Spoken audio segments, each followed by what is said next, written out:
What Herve and I want to talk to you guys about today is about investing passively.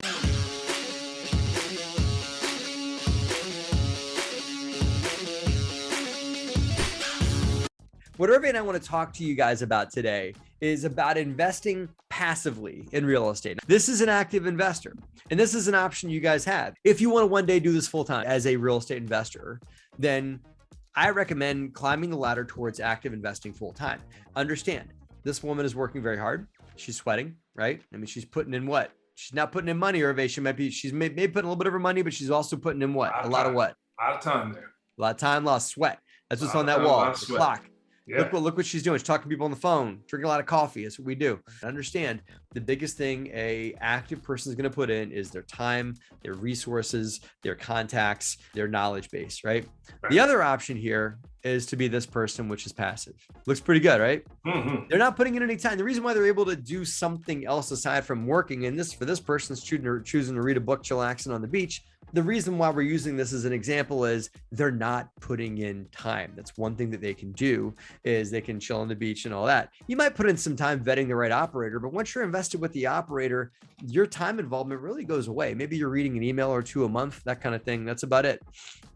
You're putting in your most important thing, your hard-earned money, and investing that with an operator. Now, this is a real deal that I did at DeRosa. The first thing that you guys can do, which is the lowest hanging fruit, probably the lowest barrier dollar-wise to entry, is called a turnkey deal. But a turnkey rental, guys, it's an investment party managed by a third-party company. So sometimes that third-party company that's going to manage it for you is also going to sell it to you.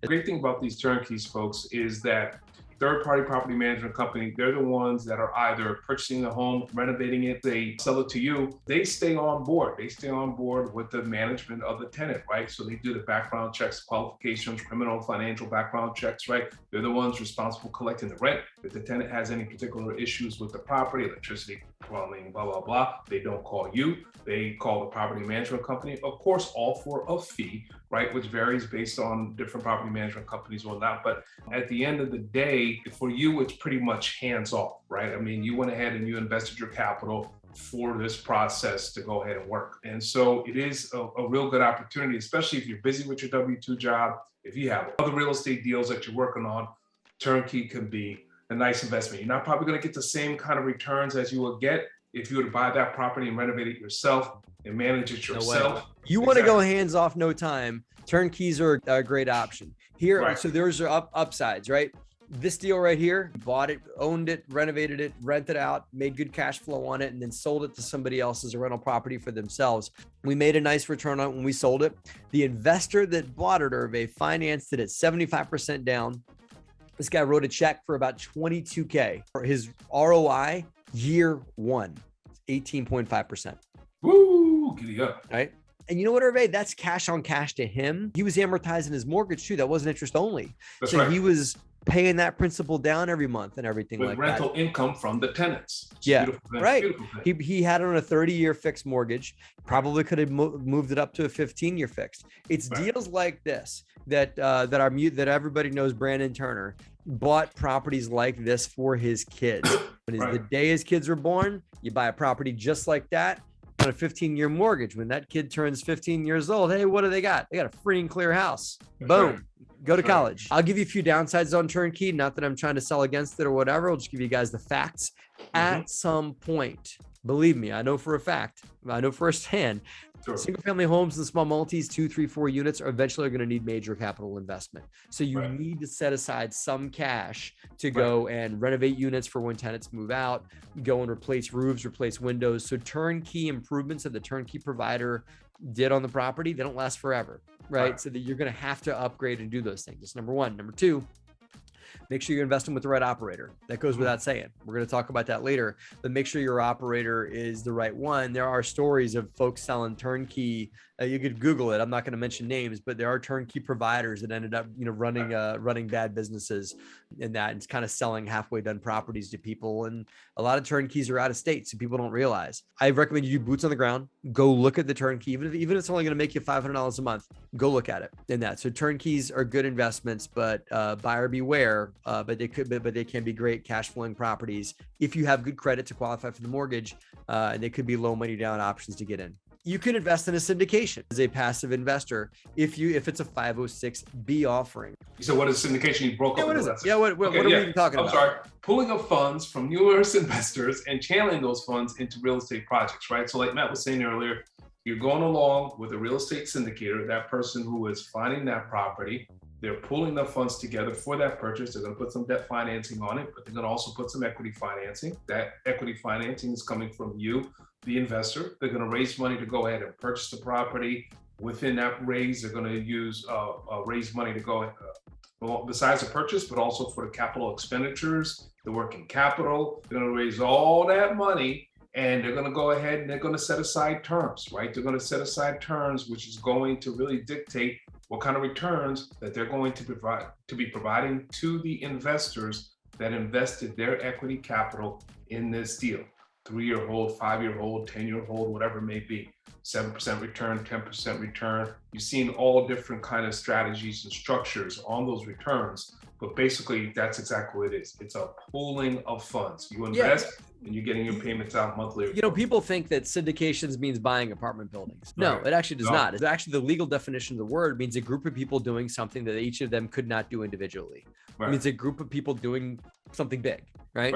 And maybe buying one of these 2 apartment buildings is something that somebody couldn't or wouldn't want to do on their own. So syndication is a group of people that are pooling their resources and their money, their time, their energy, their know-how, and their money, and doing a project together.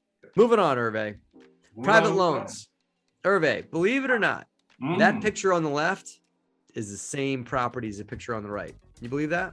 Get out of here. I'm about to say, that's a nice looking property. Wow. I ain't going nowhere. I'm staying. That is a flip that we did in South Philadelphia when my company used to do a lot more construction and flips and stuff like that. And we financed that property on private loans. If Herve went to me and says, "Hey, Matt, I got 25 grand sitting in my IRA. Can't you put that to work for me?" And I said, "Yes, Herve, I'd love to borrow that money from you. Here are the terms. Here's my promissory note, my mortgage security document. Here's all your paperwork above board. Here you go. Here's where I'm giving you collateral on that property right there. That address, see that address right there? That's where your loan's going, on that property. And here's the rate of return I'm going to pay you." It's a private loan. Anybody can do that. You don't have to be accredited to issue private loans. There is a misunderstanding on that, but a private loan, put my foot down on this one, guys, is not a security.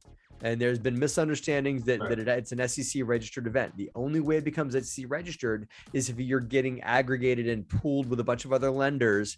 You can still put multiple lenders on your properties, but they have to be, one of them has to be in first position, then another one in second position, then third position, and all the way down the street, right? Yes. That is not a security. Private loans are a great way, especially, I'm a huge fan, Herve, of private loans with retirement accounts. Let's say Herve loans me $100,000 out of his IRA. I put it into that deal right there. I go and make magic happen in South Philadelphia, go buy a property, flip it around. I agree to a 9% interest rate.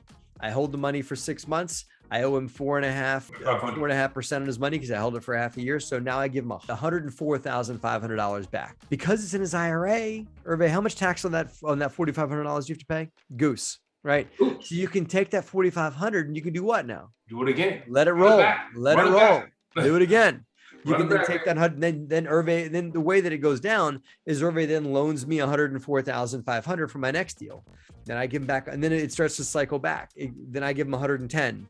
Then he gives me back 110. I give him back 119. Then he gives me 119. I give him back 134. Then he gives me 134. I give him back 149. Right? It's just cycles. And then before you know it, Herve's returns have compounded up.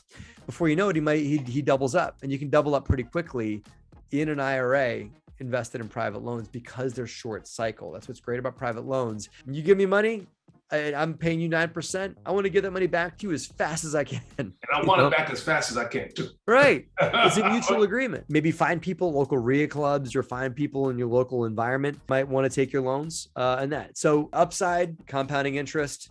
You got collateral. That's what's great, because private loans are probably the most collateral you're going to get. Meaning, like, if I don't pay the loan back, Herve can come and take that beautiful property in South Philadelphia. He can come take that property from me. Herve, what are some downsides you can think of for private loans? Right. So you want to make sure that the person that you're lending money to has experience, has knowledge in flipping homes. If you're lending out for a flip, they have knowledge of the market, they have the relationship with the contractors, that they can go ahead and return your capital plus interest to you at the end of that 6-month period or 8-month period, however that contract is lasted for. Listen, we've all heard about it, flips lasting much longer than expected. We know we got labor and material shortages, kind of thing. So same thing, research the background of the person that you are lending money to. Just make sure you guys are getting collateral. Make sure you vet your operators on private loans. But again, private loans, maybe a little bit of a higher barrier to entry than you would, because some operators might not want to take a $20,000, $30,000 loan. It's just easier to work with someone who's willing to lend you all the entire enchilada you need versus just a little bit of it, right? So that may be a barrier to entry you have, but if you're able to find someone that you trust that's willing to put the amount of money you are able to offer up to work, private loans could be a great way to make a rate of return, and with the right operator, right? So the operator here is, the flipper, right? Just summarize it real quick, guys. Turnkeys, syndications, private loans.